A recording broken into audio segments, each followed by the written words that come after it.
দিল্লির অরুণ জেটলি স্টেডিয়াম উড়িয়ে দেওয়ার হুমকি।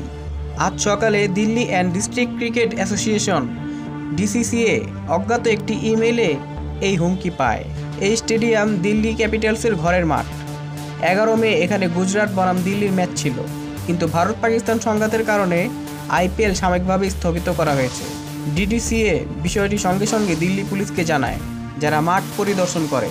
এর আগেও গুজরাতের নরেন্দ্র মোদী স্টেডিয়ামে এমন হুমকি এসেছিল, তখনও পুলিশ তল্লাশি চালায়, কোনো বিস্ফোরক পায়নি। পুলিশ জানায় ইমেলটি টর ব্রাউজার ও ভিপিএন ব্যবহার করে পাঠানো হয়েছে, সম্ভবত জার্মানি বা রোমানিয়া থেকে। ভারত পাকিস্তান উত্তেজনার জেরে শুধু আইপিএল নয়, বন্ধ হয়ে গেছে পিএসএলও। এই ঘটনা ঘিরে বাড়ছে উদ্বেগ।